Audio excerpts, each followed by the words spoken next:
നാമം വാഴ്ത്തപ്പെടുമാറാകട്ടെ. നിധിയിൽ നമുക്ക് ഒരുമിച്ച് കടന്നു വന്ന് കർത്താവിനെ സ്തുതിപ്പാൻ, മഹത്വപ്പെടുത്തുവാൻ, പാട്ടുകൾ പാടി ദൈവത്തെ ആരാധിപ്പാനൊക്കെയും കർത്താവ് നമുക്ക് അവസരത്തെ തന്നല്ലോ.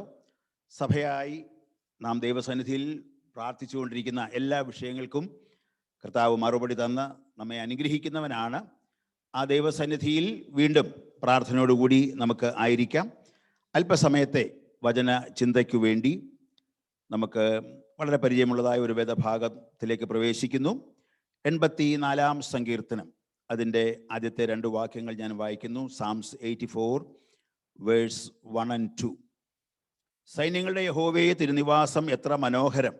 എൻ്റെ ഉള്ളം യഹോവയുടെ പ്രാകാരങ്ങളെ വാഞ്ചിച്ച് മോഹിച്ചു പോകുന്നു. എൻ്റെ ഹൃദയവും എൻ്റെ മാംസവും ജീവനുള്ള ദൈവത്തെ നോക്കി ഘോഷിക്കുന്നു. Praise the Lord. വളരെ നമുക്ക് പരിചയമുള്ളതായ ഒരു സങ്കീർത്തനമാണ്. ഇതിൽ നിന്നും നമുക്കറിയാവുന്ന ചില ചിന്തകൾ നിങ്ങളുടെ ശ്രദ്ധയിലേക്ക് കൊണ്ടുവരാനാണ് ഞാൻ ആഗ്രഹിക്കുന്നത്. ഒന്നാമത്തെ വാക്യം നാം വായിക്കുന്നത്, how lovely is your dwelling place, how lovely is your ടബർനാക്കിൾ.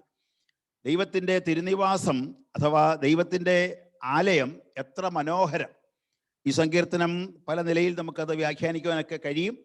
ദൈവം നമുക്ക് നൽകുന്ന അനുഗ്രഹങ്ങൾ, വളരെയധികം അനുഗ്രഹങ്ങൾ ഈ സങ്കീർത്തനത്തിൽ പറഞ്ഞിട്ടുണ്ട്. ആ അനുഗ്രഹങ്ങൾ ഒക്കെ നമുക്ക് ലഭിക്കണമെങ്കിൽ വാട്ട് ഈസ് അവർ റെസ്പോൺസിബിലിറ്റി? നാം എങ്ങനെ ആയിരിക്കണം നമ്മുടെ ക്രിസ്തീയ ജീവിതം നാം മുൻപോട്ട് കൊണ്ടുപോകേണ്ടത് എന്നുള്ളത് വളരെ വ്യക്തമായി പഠിപ്പിക്കുന്നതായ ഒരു സങ്കീർത്തനമാണ് 84 സങ്കീർത്തനം എന്ന് നമുക്ക് അറിയാമല്ലോ. നോക്കുക, അതിൽ ഭാഗ്യവാന്മാർ എന്നുള്ളതായ വാക്ക് 2-3 പ്രാവശ്യം വരുന്നുള്ളതായ വാക്ക് നോക്കുക. 4-ാമത്തെ വാക്യം, നിന്റെ ആലയത്തിൽ വസിക്കുന്നവർ ഭാഗ്യവാന്മാർ, നിന്റെ ആലയത്തിൽ വസിക്കുന്നവർ ഭാഗ്യവാന്മാർ. 5-ാമത്തെ വാക്യത്തിൽ ബലം നിന്നിലുള്ള മനുഷ്യൻ ഭാഗ്യവാൻ, ബലം നിന്നിലുള്ള മനുഷ്യൻ ഭാഗ്യവാൻ. 12-ാമത്തെ വാക്യത്തിൽ നിന്നിൽ ആശ്രയിക്കുന്ന മനുഷ്യൻ ഭാഗ്യവാൻ. So 3 times we read that word blessed. So who are the blessed people? ആരാണ് അനുഗ്രഹിക്കപ്പെട്ടവർ? അല്ലെങ്കിൽ ദൈവസന്നിധിയിൽ നിന്നുള്ളതായ അനുഗ്രഹം നമുക്ക് ലഭിക്കണമെങ്കിൽ, ഈ വലിയ ഭാഗ്യ പദവി നമുക്ക് ലഭിക്കണമെങ്കിൽ 2-3 കാര്യങ്ങളാണ് ഈ സങ്കീർത്തനത്തിൽ പറഞ്ഞു വരുന്നത്. ഒന്നാമത്തെ കാര്യം അവിടെ പറഞ്ഞിരിക്കുന്നത്, നിന്റെ ആലയത്തിൽ വസിക്കുന്നവരാണ് ഭാഗ്യവാന്മാർ. Say those who dwell in your house, they are really blessed. 2-ാമത്തെ കാര്യം 5-ാമത്തെ വാക്യത്തിൽ, blessed are they whose strength is in you, whose strength is in you. ഒടുവിലായിട്ട് നമ്മൾ വായിച്ചത്, those who put their trust in you, നിന്നിൽ ആശ്രയിക്കുന്ന മനുഷ്യൻ ഭാഗ്യവാൻ. പല പ്രത്യേകതകൾ ഈ സങ്കീർത്തനത്തിനുണ്ട്. സൈന്യങ്ങളുടെ യഹോവേ, 4 പ്രാവശ്യം ആ വാക്ക് ഈ സങ്കീർത്തനത്തിൽ വരുന്നുണ്ട്. 1-ാമത്തെ വാക്യം നോക്കുക, സൈന്യങ്ങളുടെ യഹോവേ, ലോർഡ് ഓഫ് ഹോസ്റ്റ് എന്ന് പറഞ്ഞാണ് സങ്കീർത്തനം ആരംഭിക്കുന്നത്. 3-ാമത്തെ വാക്യത്തിലുമുണ്ട് സൈന്യങ്ങളുടെ യഹോവേ. 8-ാമത്തെ വാക്യത്തിൽ നാം വായിക്കുന്നുണ്ട് സൈന്യങ്ങളുടെ ദൈവമായ യഹോവേ. 12-ാമത്തെ വാക്യത്തിലും സൈന്യങ്ങളുടെ യഹോവേ എന്ന് പറയുന്നു. അപ്പോൾ നാം ആശ്രയിക്കുന്ന ദൈവം, നാം ആരാധിക്കുന്ന നമ്മുടെ ദൈവം, he is the Lord of host, വലിയ സൈന്യത്തിൻ്റെ അധിപനായ ദൈവമാണ്. ആ വലിയ സൈന്യങ്ങളുടെ അധിപനായ ആ ദൈവത്തെ, സൈന്യങ്ങൾ എന്നിവിടെ പറയുമ്പോൾ നമുക്ക് ഭൂമിയിലുള്ളതായ സകല മനുഷ്യരെ എടുക്കാം, അതല്ല ദൂതഗണത്തെ ഒക്കെ എടുക്കാം. ലോകത്തിൽ ഏതെല്ലാം അധികാരങ്ങളുണ്ട് എന്ന് നമ്മൾ വിചാരിക്കുന്നുണ്ടോ, ആ അധികാരങ്ങളെക്കാളൊക്കെ ഉപരിയായ വലിയ സൈന്യമാണ് നമ്മുടെ ദൈവത്തിനുള്ളത്. ആ സൈന്യങ്ങളുടെ അധിപനാണ് നാം ആരാധിക്കുന്ന നമ്മുടെ ദൈവം. അപ്പോൾ ആ സൈന്യങ്ങളുടെ ദൈവത്തെ നാം ആരാധിക്കുമ്പോൾ നമുക്ക് ലഭിക്കുന്ന അനുഗ്രഹങ്ങൾക്ക് ഒരു അളവുമില്ല. എത്ര വലിയ അനുഗ്രഹങ്ങളാണ് ദൈവം നമുക്ക് തരുവാൻ വേണ്ടി ആഗ്രഹിക്കുന്നത്. എന്നാൽ ഈ സൈന്യങ്ങളുടെ ദൈവമായ യഹോവ എന്ന് പറയുമ്പോൾ തന്നെ 3-ാമത്തെ വാക്യത്തിൽ നോക്കിക്കേ, ആ സൈന്യങ്ങളുടെ യഹോവ എന്ന് പറയുന്നിരിക്കുന്ന ആ ഭാഗത്ത് തന്നെ ഒരു വാക്കൂടെ കൊടുത്തിട്ടുണ്ട്, എൻ്റെ രാജാവും എൻ്റെ ദൈവവുമായ സൈന്യങ്ങളുടെ യഹോവേ. This Lord of host is my God and he is my king. എൻ്റെ രാജാവും എൻ്റെ ദൈവവുമാണ്. So the Lord whom we serve, the Lord whom we are worshipping, he is the Lord of hosts. He is controlling everything in the universe. He is the Lord of hosts. സൈന്യങ്ങളുടെ യഹോവയാണ്. എന്നാൽ ആ സൈന്യങ്ങളുടെ യഹോവയെ കുറിച്ച് എനിക്ക് പറയാൻ കഴിയുന്നത്, he is my king and he is my God. എത്ര അനുഗ്രഹിക്കപ്പെട്ട ഒരു പദവിയിലേക്കാണ് ദൈവം നമ്മളെ നടത്തിയിരിക്കുന്നത്. ഈ വലിയ ദൈവത്തെ ഭൂമിയും പ്രപഞ്ചവും ഈ ലോകത്തിലുള്ളതായ സകല കാര്യവും നിർമ്മിച്ചതായ ആ ദൈവത്തെ, സൈന്യങ്ങളുടെ യഹോവേ എന്ന് സങ്കീർത്തനക്കാരൻ വളരെയധികം വലിയ ഉന്നതമായ ആ പദവിയോടുകൂടി തന്നെ ദൈവത്തെ സ്മരിക്കുമ്പോൾ, വ്യക്തിപരമായി സങ്കീർത്തനക്കാരൻ പറയുകയാണ്, this same God almighty is my king and he is my God. ഈ ദൈവത്തെ ആരാധിപ്പാൻ, നമുക്ക് ദൈവത്തെ ആരാധിപ്പാൻ, ഈ വലിയ ദൈവത്തെ ആരാധിപ്പാൻ ദൈവം നമുക്ക് ഭാഗ്യം തന്നല്ലോ. ആ വാക്യത്തെ, ഈ സങ്കീർത്തനത്തിലെ 3 പ്രധാനപ്പെട്ടതായ ചിന്തകൾ നിങ്ങളുടെ മനസ്സിലേക്ക് കൊണ്ടുവരാനാണ് ഞാൻ ആഗ്രഹിക്കുന്നത്. നമുക്ക് ആദ്യത്തെ 4 വാക്യം അവസാനിക്കുമ്പോൾ അവിടെ ഒരു വാക്ക് കാണുന്നു, അവർ നിന്നെ നിത്യം സ്തുതിച്ചുകൊണ്ടിരിക്കും. പിന്നത്തെ വാക്കെന്താ? സേല എന്നൊരു വാക്കുണ്ട് അല്ലേ. അതുപോലെ 8ാമത്തെ വാക്യം കഴിയുമ്പോഴും യാക്കോബിന്റെ ദൈവമേ ചെവിക്കൊള്ളണമേ എന്ന് പറഞ്ഞിട്ട് സേല എന്നുള്ള വാക്ക് അവിടെ കാണുന്നുണ്ട്. അപ്പോൾ അങ്ങനെയെങ്കിൽ ഈ 12 വാക്യമുള്ള ഈ സങ്കീർത്തനത്തെ നമുക്ക് 3 സ്റ്റാൻസ് ആയിട്ട് ഡിവൈഡ് ചെയ്ത് അങ്ങനെ ചിന്തിപ്പാൻ കഴിയും. ആദ്യത്തെ 4 വാക്യങ്ങളിൽ ഒരു വിഷയം പറഞ്ഞു വന്നിട്ട്, സങ്കീർത്തനത്തിൽ നമുക്കറിയാമല്ലോ, when the psalmist is describing something, in between we read this particular word, we come across this word Selah. What does it mean? It means you pause, you stop a little while, you are reading very fast, now you pause, now you think about this, now you meditate on these things. So after a little pause, then the subject he is going to another subject, or the thought is continuing. അപ്പോൾ ആദ്യത്തെ 4 വാക്യത്തിൽ നമുക്ക് ഒരു പ്രത്യേക വിഷയമാണ് പറയുന്നത് എന്ന് നമുക്ക് വേണമെങ്കിൽ എടുക്കാം. അത് കഴിഞ്ഞുള്ളതായ 4 വാക്യങ്ങളിൽ മറ്റൊരു വിഷയത്തിലേക്ക് സങ്കീർത്തനക്കാരൻ കടക്കുകയാണ്. ഒടുവിലായി ആ 3 കാര്യങ്ങളാണ് ഭാഗ്യവാൻ എന്നുള്ളതായ അവസ്ഥയിൽ. ആ 3 വാക്യം കാണുമ്പോൾ തന്നെ അതിന്റെ വിഷയം നമുക്ക് കാണുവാൻ കഴിയും. ആദ്യത്തെ 4 വാക്യങ്ങളിൽ പറഞ്ഞിരിക്കുന്നത്, നിന്റെ ആലയത്തിൽ വസിക്കുന്നവർ ഭാഗ്യവാന്മാർ. നോ, who are the blessed people in this world? The blessed people in this world are whose delight is in the presence of the Lord. ദൈവത്തിന്റെ സന്നിധിയിൽ കടന്നു വന്ന് ദൈവത്തെ ആരാധിക്കുവാൻ, ദൈവത്തെ മഹത്വപ്പെടുത്തുവാൻ ആര് താല്പര്യം കാണിക്കുന്നുവോ അങ്ങനെയുള്ളവരാണ് ഭാഗ്യവാന്മാർ എന്ന് ആദ്യത്തെ 4 വാക്യങ്ങളിലെ വിഷയം അതാണ്. നമുക്കറിയാം, ഈ ദിവസങ്ങളിലൊക്കെ നമുക്ക് ആലയത്തിലൊക്കെ കടന്നു പോകുവാൻ കഴിയാത്ത ഒരു സ്ഥിതി ഉണ്ടായിരുന്നു. എന്നാൽ ഇപ്പോൾ നമ്മുടെ ചർച്ചിനോടുള്ളതായ ബന്ധത്തിൽ അതിനൊരു വ്യത്യാസമൊക്കെ നമ്മൾ വരുത്തി. ഇപ്പോൾ നമുക്ക് ആലയത്തിൽ കടന്നു വരുവാൻ കർത്താവ് നമുക്ക് അവസരത്തെ തന്നിരിക്കുകയാണ്. എന്നാൽ ഒരു കാര്യം നാം ഓർക്കണം, 2-3 പേര് എവിടെ കൂടിയാലും അവരുടെ മധ്യേ കർത്താവ് വരും. കർത്താവിൻ്റെ വലിയ വാഗ്ദത്തമാണ്. അപ്പം നമ്മുടെ വീട്ടിൽ 2-3 പേരിരുന്ന് പ്രാർത്ഥിച്ചാൽ കർത്താവിൻ്റെ സാന്നിധ്യം അവിടെ ഉണ്ട്. നമ്മൾ എവിടെ കൂടി വന്ന് പ്രാർത്ഥിച്ചാലും കർത്താവിൻ്റെ പ്രസൻസ് അവിടെ ഉണ്ടാകും. എന്നാൽ ആരാധനയ്ക്ക് വേണ്ടി ഒരു സ്ഥലം നമുക്ക് ദൈവം തന്നിട്ടുണ്ടെങ്കിൽ അവിടെ സഭയിലുള്ള എല്ലാവർക്കും ഒന്നിച്ചു വരുവാൻ വേണ്ടിയാണ് ദൈവം അത് ആഗ്രഹിക്കുന്നതെങ്കിൽ, അങ്ങനെയുള്ളതായ ഒരു സ്ഥലത്ത് കടന്നുപോയി നാം ദൈവത്തെ ആരാധിക്കുക എന്ന് പറയുന്നത് അല്പം വ്യത്യസ്തമായ ഒരു കാര്യം തന്നെയാണ്.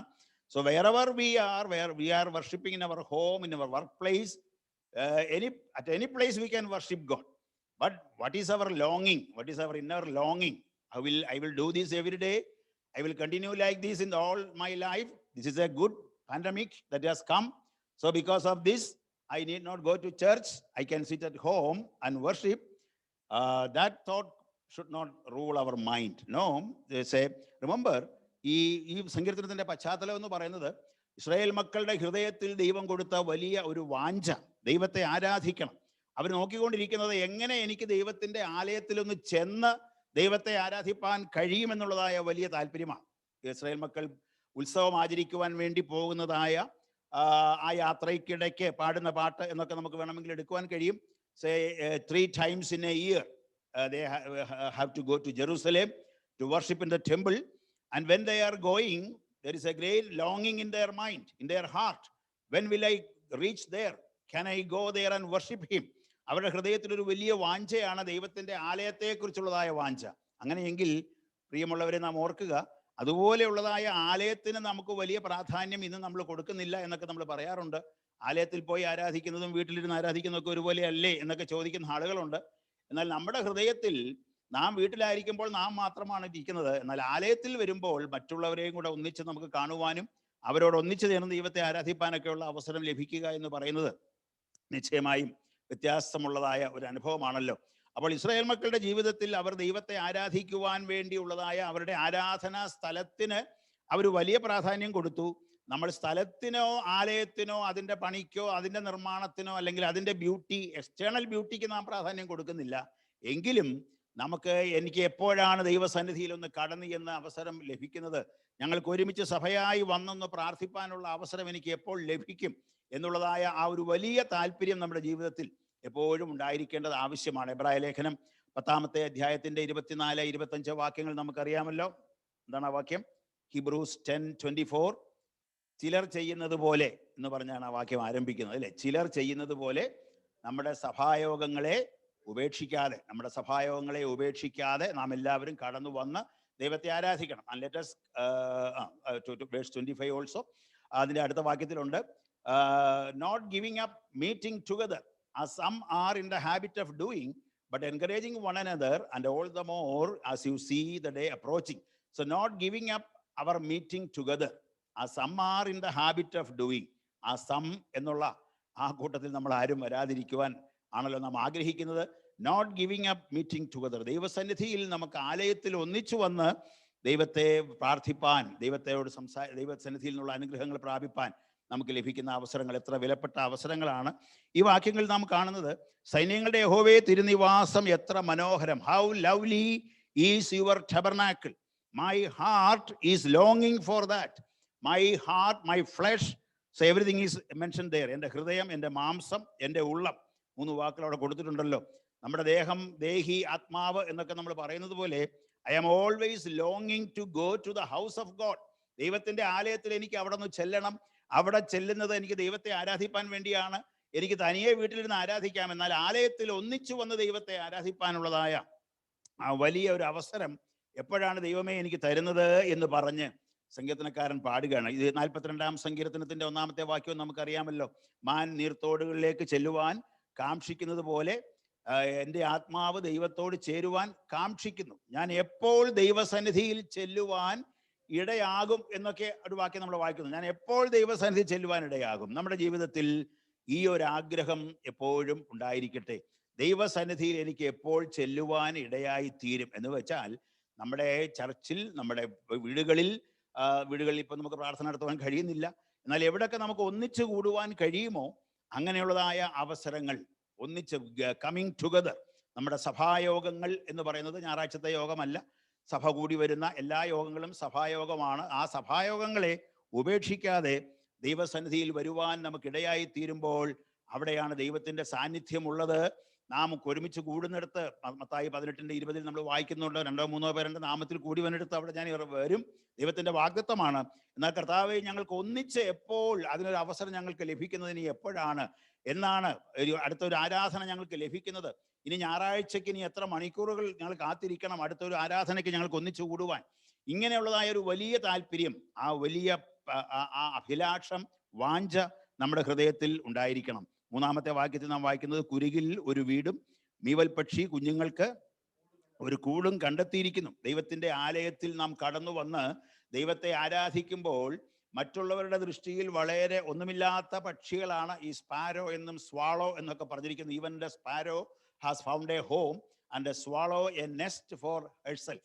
നോക്കുക, ദൈവത്തിന്റെ സന്നിധിയിൽ ദൈവം നമുക്ക് തരുന്നത് ആശ്വാസമാണ്. It is a home. Our church is our home where we can find rest and where we can feel God's comfort there.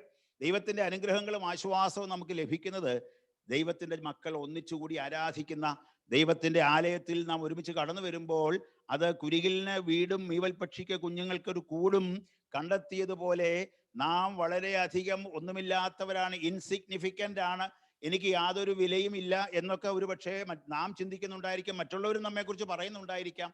എന്നാൽ അങ്ങനെയുള്ളതായ മീവൽ പക്ഷിക്കും അങ്ങനെയുള്ളതായ കുരുകിലിനും ആശ്വാസവും സഹായവും തണലും എന്ന് പറയുന്നത് ദൈവത്തിന്റെ സന്നിധിയിൽ കടന്നു വരുമ്പോഴാണ് അത് ലഭിക്കുന്നത് എന്നുള്ള കാര്യം നാം ഓർക്കുക. ദൈവത്തിന്റെ സന്നിധിയിൽ നാം കടന്നു വരുമ്പോൾ we are finding a nest there and we are finding a rest there and when we are going to dwell there, we are going to receive every blessing from God. അധ്വാനിക്കുന്നവരും ഭാരം ചുമക്കുന്നവരുമായുള്ളവരെ, നിങ്ങൾ എൻ്റെ അടുക്കൽ വരുകയും ഞാൻ നിങ്ങളെ ആശ്വസിപ്പിക്കാം. പഴയ നിയമകാലത്തൊക്കെ നമുക്കറിയാം, യാഗപീഠത്തിലെ അവിടെ ഇങ്ങനെ യാഗം നിരന്തരമായി നടന്നുകൊണ്ടിരിക്കുകയാണ്. അപ്പോൾ അവിടൊക്കെ വന്ന് ഈ കുരുകിലും ഈ മീവൽ പക്ഷിയൊക്കെ കൂടുവെക്കുക, അവിടെ പാർക്കുക എന്നൊക്കെ പറഞ്ഞാൽ പ്രാക്ടിക്കലി നമുക്ക് നോക്കുമ്പോൾ is it possible, how is it happening? എന്നാൽ അവയൊക്കെ അവരുടെ കാട്ടിലൊക്കെ പാർക്കുന്നതിനേക്കാളൊക്കെ മനോഹരമായ ഒരു റെസ്റ്റിംഗ് പ്ലേസ് ആയിട്ട് ഈ പക്ഷികൾ ഈ യഹോവയുടെ ആലയത്തിന്റെ യാഗപീഠത്തിന്റെ സമീപത്തോ അവിടെയൊക്കെ അവർ ആ സ്ഥലം കണ്ടെത്തുമായിരുന്നു എന്ന് പറയുന്നത് നമ്മെ സംബന്ധിച്ചിടത്തോളം നാം ഓർത്തിരിക്കേണ്ടത്, even if we do not get a resting place anywhere else in the world, we have a resting place. We have a nest that God has prepared for us, and we can go to the house of God. അങ്ങനെയുള്ളതായ ആ ദൈവത്തിന്റെ തിരുനിവാസത്തിൽ വരുമ്പോഴാണ് എനിക്കൊരു rest ലഭിക്കുന്നത്, എനിക്കൊരു അഭയസ്ഥാനം ലഭിക്കുന്നത്. അതാണ് കുരികിൽ. കർത്താവായ യേശുക്രിസ്തു തന്നെ പല പ്രാവശ്യം ഈ കുരികിലിനെ കുറിച്ച് പറഞ്ഞിട്ടുണ്ടല്ലോ. മോസ്റ്റ് ഇൻസിഗ്നിഫിക്കന്റ് ബേർഡ് അല്ലെ. ഒരു കാശിന് എത്ര കുരികിലാണ് കൊടുക്കുന്നത്? ഒരു കാശിന് are not two sparrows sold for say one coin അല്ലെ. ഒരു കാശിന് 2 കുരികിൽ. ലൂക്കോസിന്റെ സുവിശേഷം, മത്തായി സുവിശേഷം 10-ാമത്തെ അധ്യായത്തിലാണ് ആ വാക്യം നമ്മൾ കാണുന്നത്. കാശിന് 2 കുരികിൽ. ലൂക്കോസിന്റെ സുവിശേഷം 12-ാമത്തെ അധ്യായത്തിൽ ഇതേ വാക്യം തന്നെ അവിടെ പറയുമ്പോൾ അല്പ വ്യത്യാസമുണ്ട്. എങ്ങനെ അവിടെ പറഞ്ഞേക്കെന്ന് അറിയാമോ? 2 കാശിന് 5 കുരികിൽ. അപ്പോൾ ഒരു കാശിന് 2 കുരികിലാകുമ്പോൾ 2 കാശിന് നോർമലി യൂഷ്വലി 4 പാടുള്ളൂ. പക്ഷേ അത്ര വിലയില്ലാത്ത ഒരു പക്ഷിയാണിത്. 2 കാശിന് വാങ്ങുമ്പോൾ 4ന്റെ കൂടെ ഒന്നുകൂടെ കൊടുത്ത് അങ്ങനെ 5 കുരികിലിനെ വിൽക്കുന്നില്ലയോ എന്നാണ് ലൂക്കോസിൽ നമ്മൾ വായിക്കുന്നുണ്ട്. അപ്പോൾ കാശിന് 2 കുരികിൽ, 2 കാശിന് 5 കുരികിൽ എന്നൊക്കെ പറഞ്ഞാൽ കഴുകനെ പോലെയോ അല്ലെങ്കിൽ മറ്റു പക്ഷികളെ പോലെയോ ഒന്നും ആരും ഗൗനിക്കുന്നതായ ഒരു പക്ഷിയല്ല ഈ കുരികിൽ. നമ്മുടെ ജീവിതത്തിൽ നമുക്ക് ലോകം നമുക്ക് വേണ്ടതുപോലുള്ളതായ പ്രാധാന്യം നമുക്ക് തരുന്നില്ല എങ്കിലും കർത്താവിന്റെ സന്നിധിയിൽ നാം കടന്നു വരുമ്പോൾ ആ കർത്താവിന്റെ സന്നിധിയും കർത്താവിന്റെ ആലയവുമാണ് നമുക്കൊരു അഭയസ്ഥാനമായിട്ട് ദൈവം നമുക്ക് വേണ്ടി വെച്ചിരിക്കുന്നത്. അങ്ങനെയുള്ളതായ ആ യഹോവയുടെ ആലയത്തെക്കുറിച്ചുള്ളതായ നമ്മുടെ കാഴ്ചപ്പാട് എന്താണ്? ആ 4 വാക്യങ്ങളിലെ ഓരോ 1-2 വാക്കോടെ പറഞ്ഞ് ഞാൻ അടുത്ത ഭാഗത്തേക്ക് പ്രവേശിക്കട്ടെ. നമുക്ക് 84-ാമത്തെ സങ്കീർത്തനം 1 മുതൽ 4 വരെയുള്ളതായ വാക്യങ്ങളിൽ ദൈവത്തിന്റെ ആലയത്തോടുള്ളതായ നമ്മുടെ മനോഭാവം, what is our attitude or what is our delight in our life? Are we enjoying to come together in the house of God, or are we still remaining in our home and worshiping? That is okay, but God wants us to come together as far as possible, come together in the temple of God, come together to the in the tabernacle of God and worship him. നാമത്തെ വാക്യത്തിൽ നാം വായിക്കുന്നത്, how lovely is God's tabernacle. നമ്മുടെ ജീവിതത്തിൽ ഈ ഒരു ചിന്ത എപ്പോഴും നമ്മെ ഭരിക്കുവാനിടയായിത്തീരട്ടെ. യഹോവയുടെ ആലയം എന്ന് പറയുന്നത്, യഹോവയുടെ തിരുനിവാസം എന്ന് പറയുന്നത് എത്ര മനോഹരമാണ്. I'm not speaking about the external beauty, but when people come together, that togetherness of the believers in a church, when they are coming together to worship God, that coming together is very lovely in God's sight. How lovely is that sight in God, in how lovely is God's tabernacle. രണ്ടാമത്തെ വാക്യത്തിൽ my flesh, my heart, my mind, everything is say panting, or it is yearning, it is fainting for to go to this place. When can I go to this place and worship my God? And എൻ്റെ ഹൃദയവും എൻ്റെ മാംസവും ജീവനുള്ള ദൈവത്തെ നോക്കി ഘോഷിക്കുന്നു. And verse 3 we read, we have a resting place, a nest that God has prepared for us there. And verse 4, നിന്റെ ആലയത്തിൽ വസിക്കുന്നവർ ഭാഗ്യവാന്മാർ, അവർ നിന്നെ നിത്യം സ്തുതിച്ചുകൊണ്ടിരിക്കും. നിന്റെ ആലയത്തിൽ വസിക്കുന്നവർ ഭാഗ്യവാന്മാർ. Say, I want to take that sentence in the literal meaning itself. ഈ 4 വാക്യങ്ങളിലെ വിഷയം അത് തന്നെയാണല്ലോ. നമുക്ക് ദൈവത്തെ സ്തുതിക്കുന്നവരാണ്, നാം ദൈവത്തെ ആരാധിക്കുന്നവരാണ്. എന്നാൽ നമുക്ക് ഒരുമിച്ച് കടന്നു വന്ന് let us find out more opportunities, more occasions, how we can come together and come to the house of God, come to the tabernacle of God, and there, if we are dwelling there and if we are worshiping there, we are really blessed people. So the first blessing that God is giving to whom? Who are God going to bless? God is going to bless those people whose delight is to come into the house of God and worship the God and rejoice there, and with great rejoicing they are saying, how lovely is this congregation. Oh, even though it is a small congregation, we are all coming together and worshiping God. What a beautiful occasion God has given me. അപ്പോൾ അങ്ങനെയുള്ളതായ ആ വലിയ ഒരു വാഞ്ച നമ്മുടെ ഹൃദയത്തിൽ ഉള്ളപ്പോൾ നാം നിശ്ചയമായും നാം അനുഗ്രഹിക്കപ്പെട്ടവരാണ്. ദൈവസന്നിധിയിൽ ദൈവം നമ്മുടെ മധ്യേ നാം ആയിരിക്കുന്ന സ്ഥലത്ത് ഇറങ്ങി വന്ന് നമ്മെ അനുഗ്രഹിക്കുന്നവനാണ്. എന്നാൽ ദൈവത്തിന്റെ സാന്നിധ്യം ഉണ്ട് എന്ന് പറഞ്ഞിരിക്കുന്ന ദൈവത്തിന്റെ ആലയത്തിലേക്ക് നാം കടന്നു എന്ന് ദൈവത്തെ ആരാധിക്കുമ്പോഴുള്ളതായ വ്യത്യാസമാണല്ലോ ഈ ഭാഗത്ത് നമ്മൾ വായിക്കുന്നത്. 5-ാമത്തെ വാക്യം തുടങ്ങി പറഞ്ഞിരിക്കുന്നതായ കാര്യം നാം ശ്രദ്ധിക്കുക. ബലം നിന്നിലുള്ള മനുഷ്യൻ ഭാഗ്യവാൻ, ഇങ്ങനെയുള്ളവരുടെ മനസ്സിൽ സിയോനിലേക്കുള്ള പെരുവഴികളുണ്ട്. Blessed are those whose strength is in you, whose hearts are set on pilgrimage. See, who is the blessed man, the person? The second blessedness that is given here is, blessed are those whose strength is in you and whose heart is set on pilgrimage. Now, what does that mean? Listen carefully. What about our heart? Is our heart set on pilgrimage? Our heart should be set on pilgrimage. We are, say, in the Old Testament context, we know they are maybe going to Jerusalem to worship God. Just like the pilgrims, they are walking long distances, they are going to Jerusalem for worship. But come to our situation, we are pilgrims, we are strangers in this world, and we are on our pilgrimage. Now, our eternal home, we are waiting for that destination. So we are pilgrims here, and our heart should be set on pilgrimage. നമ്മുടെ ഹൃദയം, നമ്മുടെ മനസ്സ് എന്ന് പറയുന്നത് ഈ ആലയത്തിലേക്ക് കടന്നു പോകുന്നതായ ആ കാര്യം നമ്മുടെ ഹൃദയത്തിൽ അതങ്ങ് that should be set in our heart. നമ്മുടെ ഹൃദയം അതിനുവേണ്ടി വേർതിരിക്കപ്പെട്ടതായിരിക്കട്ടെ. ബലം നിന്നിലുള്ള മനുഷ്യൻ ഭാഗ്യവാൻ, ഇങ്ങനെയുള്ളവരുടെ മനസ്സിൽ സിയോനിലേക്കുള്ള പെരുവഴികൾ ഉണ്ട്. നമ്മുടെ മനസ്സിലെ പെരുവഴികൾ എന്തൊക്കെയാണ്? പെരുവഴികൾ എന്ന് പറയുമ്പോൾ, say our mind is very broad. Some people say my mind is very broad. It is not congested as you think. I am always helping others, I am always doing these things. Whatever you say, I am ready to obey, I will help you. But that is not the thing that is mentioned here. What is our heart set on? And what is the highway in our heart? നമ്മുടെ ഹൃദയത്തിലെ പെരുവഴി എന്ന് പറയുന്നത് എന്താ എന്ന് വെച്ചാൽ, നമ്മുടെ ഹൃദയത്തിൽ പല കാര്യങ്ങൾ നമ്മൾ ചിന്തിക്കുന്നുണ്ട്. But what is the most important thing? What is the great highway in our mind, in our heart? That is, I am a pilgrim and I am living in this world and I want to worship God, and I have to go to that tabernacle of God and I will worship there. That should be the most important desire and a decision in our heart. നമ്മുടെ ഹൃദയത്തിൽ ഈ ഒരു അഭിവാഞ്ച, ഈ ഒരു താല്പര്യം നമുക്കുണ്ടെങ്കിൽ മാത്രമേ എൻ്റെ ഹൃദയം ഈ സിയോനിലേക്കുള്ള പെരുവഴിയാണ് എൻ്റെ ഹൃദയത്തിൽ. മലയാളം ബൈബിളിൽ സിയോനിലേക്ക് എന്ന് നമ്മൾ കാണുന്നു. Another translation, that word Zion is not there. Our heart is set on pilgrimage. That means I am a pilgrim here. God has called me to worship him, and God has given me a place of worship, and whenever possible I will go to that house of worship, and whatever opportunity I am getting, I will go there and worship my God.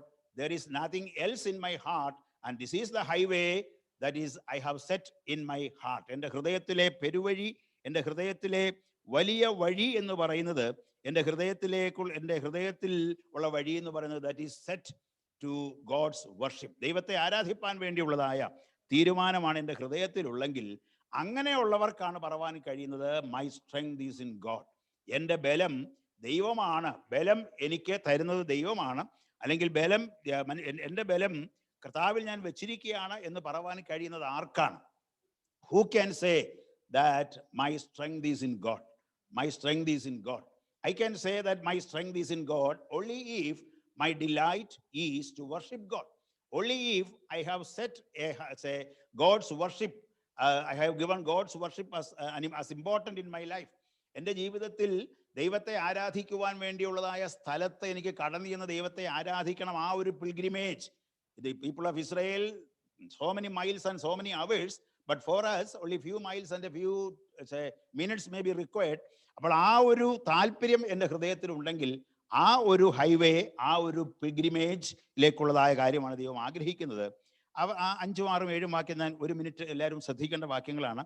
നോക്കുക, 5-ാമത്തെ വാക്യത്തിൽ ബലം നിന്നിലുള്ള മനുഷ്യൻ ഭാഗ്യവാൻ. 6-ാമത്തെ വാക്യം, ഈ ബലം നിന്നിലുള്ള മനുഷ്യൻ എന്ന് പറയുമ്പോൾ ആരാണ് ബലം നിന്നിലുള്ള മനുഷ്യൻ എന്ന് പറയുന്നത്? Whose heart is set on pilgrimage, whose heart is set to worship God. അങ്ങനെയുള്ളതായ ആളുകൾക്ക് നേരിടുന്നതായ ഒരു പ്രത്യേക സംഭവമാണ് 6-ാമത്തെ വാക്യം. കണ്ണുനീർ താഴ്വരയിൽ കൂടി കടക്കുമ്പോൾ അവർ അതിനെ ജലാശയമാക്കി തീർക്കുന്നു, മുൻമഴയാൽ അത് അനുഗ്രഹപൂർണമായി തീരുന്നു. ദൈവത്തെ ആരാധിപ്പാൻ വേണ്ടി തീരുമാനമെടുത്ത് those who have taken that as the first priority in their life.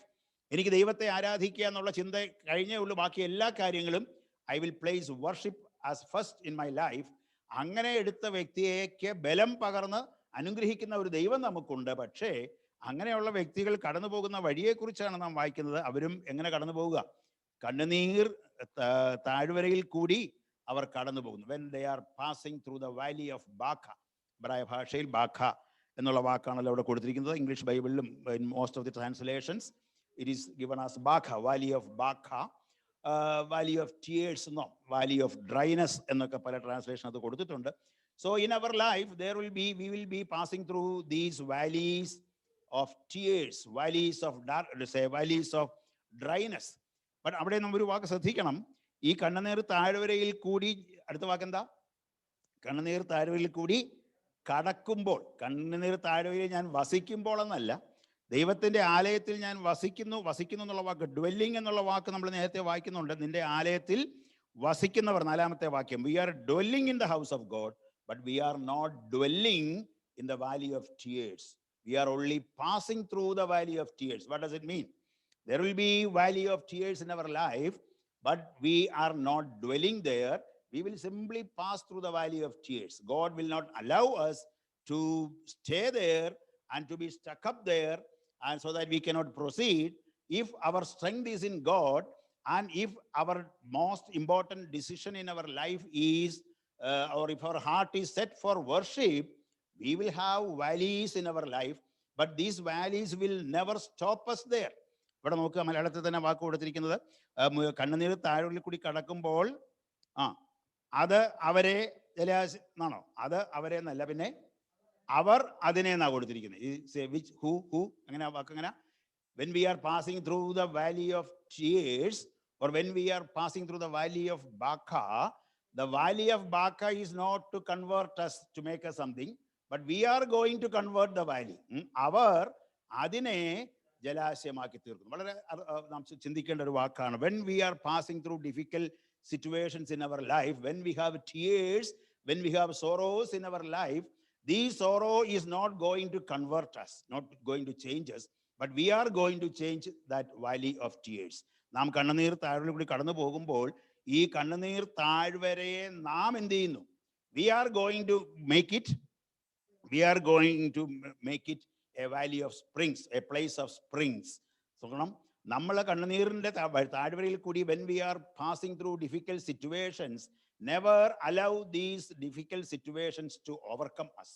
ഈ സിറ്റുവേഷൻസ് ഒരിക്കലും നമ്മെ ഓവർകം ചെയ്യുവാൻ ദൈവം അനുവദിക്കുകയില്ല. നാം അതിനുവേണ്ടി കീഴ്പ്പെട്ട് കൊടുക്കുവാനും പാടില്ല. So I have my valleys which God has given me in my life, but God is my strength.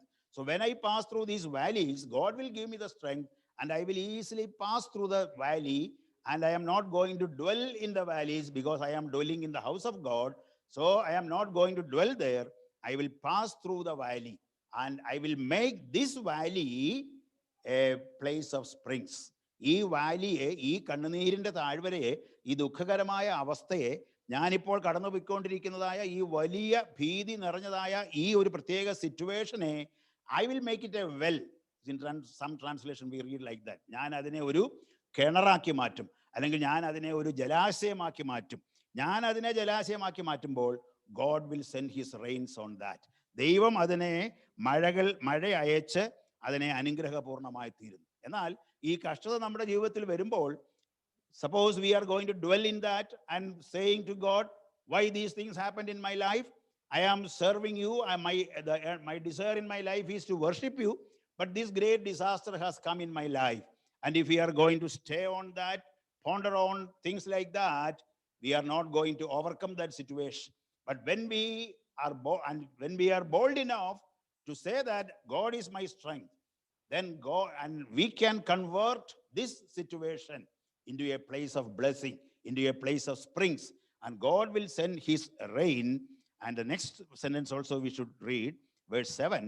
അവർ മേൽക്കുമേൽ ബലം പ്രാപിക്കുന്നു. They go from strength to strength. ആ 5ാമത്തെ വാക്യവും 7ാമത്തെ വാക്യവും കൂടെ ചേർന്ന് നാം ചിന്തിക്കണം. 5ാമത്തെ വാക്യത്തിൽ God is our strength. ദൈവമാണ് നമ്മുടെ ബലം. That confidence we have. എന്നാൽ 7ാമത്തെ വാക്യത്തിൽ വരുമ്പോൾ, ഈ ബലത്തിനു മേൽ ബലം പ്രാപിക്കുന്നു. They are going from strength to strength. അപ്പോൾ ഇതിനിടയ്ക്കുള്ള കാര്യം എന്താ? കർത്താവാണ് നമ്മുടെ ബലം. എന്നാൽ ഈ ബലത്തിന് മേൽ ബലം പ്രാപിച്ച് നമുക്ക് മുൻപോട്ട് പോകണമെങ്കിൽ ഇടയ്ക്ക് 6ാമത്തെ വാക്യം വരുന്നു.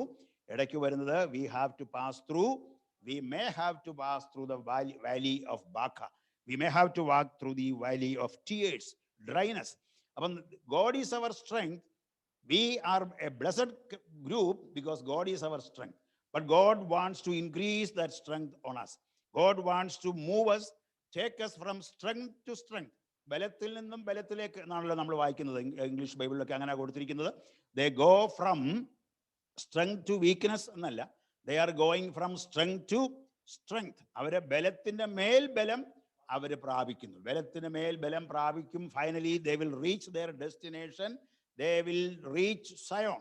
അവർ സിയോനിൽ ദൈവത്തിന്റെ അടുക്കൽ ചെന്നെത്തണം. അപ്പോൾ ബലം നിന്നിലുള്ള മനുഷ്യന് ഈ ബലത്തിന്റെ മേൽ ബലം വർദ്ധിച്ച് ആ ബലപ്പെട്ട ബലത്തിൽ അവൻ മുന്നേറി പോകണമെന്നുണ്ടെങ്കിൽ God will be allowing us to pass through some valleys in our life.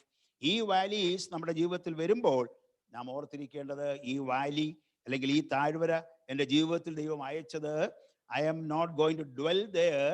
I will be passing through. I will be passing through that. And God is going to send a blessing on me. And my strength is, I am going to move from strength to strength. ബലത്തിന് മേൽ ബലം പ്രാപിച്ച് മുൻപോട്ട് പോകുവാൻ നമുക്കിടയായി തീരും.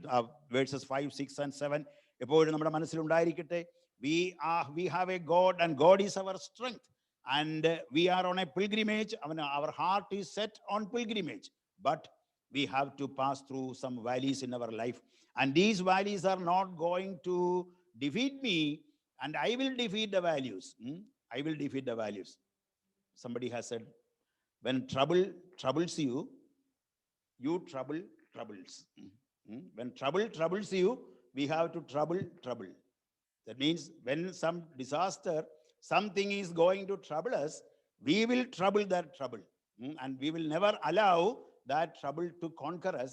We will be conquering that trouble and we will be passing through. And God is giving us more strength and we are moving from strength to strength. ഒരു കാര്യം കൂടെ പറഞ്ഞ് ഞാൻ അവസാനിപ്പിക്കട്ടെ. അവസാനത്തെ 4 വാക്യം, 8ാമത്തെ വാക്യത്തിൽ ഒരു പ്രാർത്ഥന, സൈന്യങ്ങളുടെ ദൈവമായ യഹോവേ എൻ്റെ പ്രാർത്ഥന കേൾക്കണമേ, യാക്കോബിന്റെ ദൈവമേ ചെവിക്കൊള്ളണമേ. ഈ കാര്യം ഈ പറഞ്ഞ 5, 6, 7 വാക്യങ്ങളിൽ പറഞ്ഞിരിക്കുന്ന കാര്യത്തിന് I have a real answer എന്ന് പറയാനുള്ള കാരണം, I have a God who hears my prayer and I have a God whose ears are turned towards me. എനിക്ക് ചെവി തരുന്ന ഒരു ദൈവം എനിക്കുണ്ട്.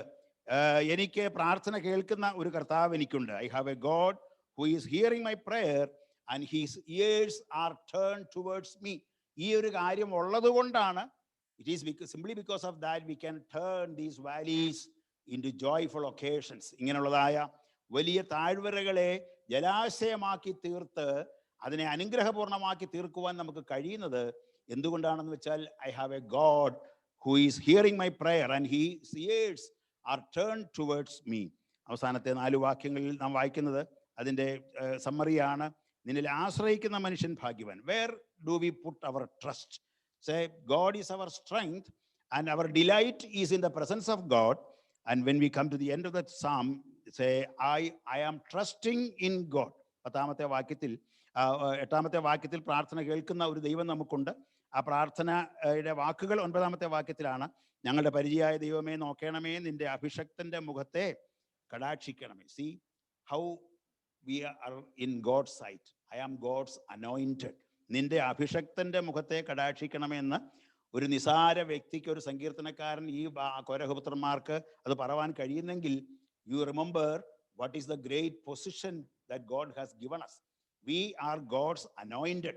Anointed എന്ന് പറയുമ്പോൾ നമുക്കറിയാം നമ്മുടെ കർത്താവായ യേശുക്രിസ്തുവിന്റെ ഒരു ചിത്രം തന്നെയാണ്.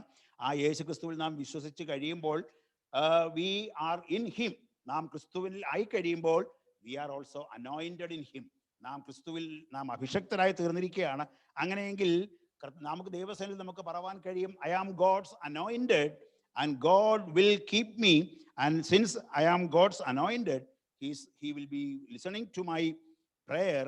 And 10ാമത്തെ വാക്യം, നിന്റെ പ്രാകാരങ്ങളിൽ കഴിക്കുന്ന ഒരു ദിവസം വേറെ 1000 ദിവസത്തേക്കാൾ ഉത്തമമല്ല. 1 day in your courts. Better is 1 day in your courts than 1,000 elsewhere. അങ്ങനെയെങ്കിൽ ദൈവസന്നിധിയിൽ നാം കഴിക്കുന്ന ഒരു ദിവസം വേറെ 1000 ദിവസത്തേക്കാൾ ഉത്തമമാണെങ്കിൽ ദൈവസന്നിധിയിൽ നമുക്ക് കഴിക്കുവാൻ നമുക്ക് ലഭിക്കുന്ന ഒരു ദിവസം നാം അത് ഉപയോഗിച്ചില്ല എങ്കിൽ നമുക്ക് വരുന്ന നഷ്ടം എത്ര വലുതാണെന്ന് നമുക്ക് ഊഹിക്കാവുന്നതേ ഉള്ളൂ. ഒരു ദിവസം 1000 ദിവസത്തേക്കാൾ ഉത്തമം എന്ന് നമുക്ക് പറയുമ്പോൾ ആ ദിവസം, ഉത്തമമായ ദിവസം എൻ്റെ ജീവിതത്തിൽ എപ്പോഴാണ് വരുന്നത്, അത് ഞാൻ എപ്പോഴാണ് പോയി അതെനിക്ക് അവിടെ പോയി ഇരുന്ന് ദൈവത്തെ ആരാധിപ്പാൻ കഴിയുന്നത്, അത് നാം എടുക്കുന്നില്ല എങ്കിൽ ഒരുപക്ഷെ നമ്മുടെ ജീവിതത്തിൽ വരുന്ന നഷ്ടം എത്ര വലുതായിരിക്കും. ദുഷ്ടന്മാരുടെ കൂടാരങ്ങളിൽ പാർക്കുന്നതിനേക്കാൾ എൻ്റെ ദൈവത്തിൻ്റെ ആലയത്തിൽ വാതിൽ കാവൽക്കാരനായിരിക്കുന്നതിന് ഏറെ ഇഷ്ടം. അവിടെ 2 വാക്കുകൾ ശ്രദ്ധിക്കുക. ദുഷ്ടന്മാർ പാർക്കുന്ന സ്ഥലത്തിന് കൊടുത്തേക്കുന്ന പേരെന്താണ്? ദുഷ്ടന്മാരുടെ കൂടാരം, അല്ലേ? ദൈവത്തിൻ്റെ ആലയം. ദുഷ്ടന്മാരുടെ കൂടാരം, ദൈവത്തിൻ്റെ ആലയം. അവിടെയും ഒരു കാര്യം നാം ഓർക്കുക, അത് ടെമ്പററി. ദുഷ്ടന്മാർ പാർക്കുന്നത് കൂടാരം എന്നിവിടെ കൊടുത്തിരിക്കുന്നു. ദൈവത്തിൻ്റെ ദ ഹൗസ് ഓഫ് ഗോഡ്, ദൈവത്തിൻ്റെ ആലയം എന്ന് തന്നെ പറയുമ്പോൾ ദൈവം നമുക്ക് തരുന്നതായ അല്ലെങ്കിൽ ദൈവസന്നിധിയിൽ നമുക്ക് ചിലവഴിക്കുവാൻ കഴിയുന്ന സമയം എന്ന് പറയുന്നത്, or the blessings we get from God, they are permanent. But if you were trusting on wicked people, if we put our trust with the people of this world, they are dwelling in tents. അതെല്ലാം temporary ആയിട്ടുള്ളതായ കാര്യങ്ങളാണ് അവിടെ നമുക്ക് പ്രതീക്ഷിക്കാൻ കഴിയുകയുള്ളൂ. But God's blessing are permanent. ദുഷ്ടന്മാരുടെ കൂടാരങ്ങളിൽ പാർക്കുന്നതിനേക്കാൾ ദൈവത്തിൻ്റെ ആലയത്തിൽ, ആ വ്യത്യാസവും നമ്മുടെ മനസ്സിൽ എപ്പോഴും ഉണ്ടായിരിക്കട്ടെ. ദുഷ്ടന്മാർ തരുന്നതായ അല്ലെങ്കിൽ ദൈവമില്ലാത്ത ആളുകൾ ദൈവസന്നിധിയിൽ നിന്ന് അകന്നുപോയി എന്തെങ്കിലും ചില നന്മകളൊക്കെ കിട്ടുമെന്ന് നമുക്ക് പ്രതീക്ഷിച്ചാൽ അതൊക്കെ ടെമ്പററി ആണ്, അതൊന്നും ലോങ് ലാസ്റ്റിംഗ് അല്ല എന്ന് ഓർത്തിരിക്കുക. ദൈവത്തിൻ്റെ ആലയമാണ് നമ്മുടെ ജീവിതത്തിൽ ഏറ്റവും പ്രധാനമായിരിക്കുന്നത്. യഹോവയായ ദൈവം സൂര്യനും പരിചയമാണ്. God is our sun. God is a sun and shield.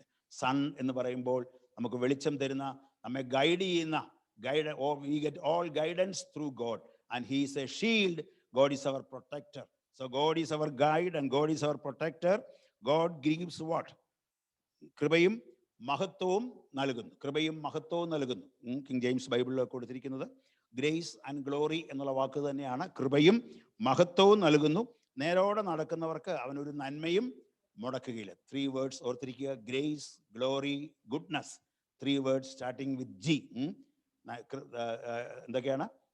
കൃപ, കൃപയും മഹത്വവും നന്മയും. Goodness. C, so grace, glory and goodness, ഇത് 3ഉം ദൈവം നമുക്ക് തരുന്നവനാണ്. 23-ാം സങ്കീർത്തനത്തിൽ നമ്മൾ വായിക്കുന്നുണ്ട്, നന്മയും കരുണയും എൻ്റെ ആയുഷ്കാലമൊക്കെയും എന്നെ പിന്തുടരും. നന്മയും കരുണയും, mercy and goodness. So here we read grace, glory and goodness. ഇതൊക്കെ ദൈവം നമുക്ക് ജീവിതത്തിൽ തരും. And how blessed we are because we put our trust in God. ദൈവത്തിൽ ആയിരിക്കട്ടെ നമ്മുടെ ആശ്രയം. സങ്കീർത്തനത്തിൽ പല വാക്യങ്ങൾക്ക് അത് നമുക്ക് കാണുവാൻ കഴിയും. ദൈവത്തിൽ ആശ്രയിക്കുക. 2-ാം സങ്കീർത്തനം അവസാനിക്കുന്ന അങ്ങനെയാണല്ലോ, നിന്നെ ശരണം പ്രാപിക്കുന്നവരൊക്കെയും ഭാഗ്യവാന്മാർ, യഹോവ തന്നെ ആശ്രയമായിരിക്കുകയും എന്നൊക്കെ നമ്മൾ വായിക്കുന്നുണ്ട്. അപ്പോൾ യഹോവയിൽ ആശ്രയിപ്പാൻ നമുക്കിടയായി തീരട്ടെ. അങ്ങനെയെങ്കിൽ we are really blessed. So 3 blessings we read in this beautiful psalm.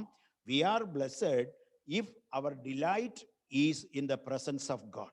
ദൈവം, ഞാൻ നിങ്ങളുടെ മധ്യേ ഇറങ്ങി വന്ന് നിങ്ങൾ ആലയത്തിൽ ഞാൻ വസിക്കുമെന്ന് പഴയ നിയമത്തിൽ ദൈവം പറഞ്ഞുവെങ്കിൽ ഇന്ന് നമുക്ക് അതിനുള്ള അക്ഷരികമായ അതിനത്രയും വില നമ്മൾ അത്രയും വ്യത്യാസം നമ്മൾ കൊടുക്കേണ്ട കാര്യമില്ല. എങ്കിലും ദൈവത്തിൻ്റെ സന്നിധിയിൽ നമുക്ക് ഒരുമിച്ച് കടന്നു വന്ന് ആരാധിപ്പാൻ ലഭിക്കുന്ന അവസരങ്ങൾ നാം അത് വിനിയോഗിക്കുമെങ്കിൽ, if our delight is in the presence of God and if God is our strength and if we are putting our trust in God, we will be really a blessed community, a blessed people. അങ്ങനെയുള്ളതായ ആ അനുഗ്രഹത്തിലേക്ക് ദൈവം നമ്മെ നടത്തട്ടെ. ഈ ലോകത്തിൽ നമുക്ക് കണ്ണുനീർ താഴ്വരകൾ ചിലപ്പോൾ കടന്നു വന്നു എന്ന് വരാം. കൂരിരുൾ താഴ്വരയിൽ കൂടി നാം കടന്നു പോകേണ്ടി വന്നു എന്ന് വരാം. എന്നാൽ ആ താഴ്വരയെ ഒരു ജലാശയമാക്കി മാറ്റുവാൻ നമുക്ക് തന്നെ സാധിക്കും. കാരണം ദൈവത്തിൻ്റെ മുൻമഴ, ദൈവത്തിൻ്റെ മഴ അതിനോടൊപ്പം ദൈവം നമുക്ക് അയച്ചു തരുന്നവനാണ്. പ്രാർത്ഥന കേൾക്കുന്ന ഒരു ദൈവം നമുക്കുണ്ട്. ആ ദൈവസന്നിധിയിലേക്ക് നമുക്ക് കടന്നു ചെല്ലാം. കർത്താവ് നമ്മെ അനുഗ്രഹിക്കട്ടെ. ഈ ദിവസങ്ങളിലെ പ്രാർത്ഥന നമ്മുടെ ജീവിതത്തിൽ വലിയ അനുഗ്രഹത്തിന് മുഖാന്തരമാക്കി ദൈവം തീർക്കട്ടെ. പ്രാർത്ഥിപ്പാൻ നമുക്ക് ലഭിക്കുന്ന അവസരങ്ങൾ, ആലയത്തിൽ കടന്നു വന്ന് കർത്താവിനെ മഹത്വപ്പെടുത്തുവാൻ നമുക്ക് ലഭിക്കുന്ന അവസരങ്ങൾ, അത് വളരെ ഭക്തിയോടും ഭയത്തോടും കൂടി ഉപയോഗിപ്പാൻ ദൈവം നമ്മെ സഹായിക്കട്ടെ എന്ന് പറഞ്ഞുകൊണ്ട് ഞാൻ എൻ്റെ വാക്കുകളിൽ നിന്ന് വിരമിക്കും.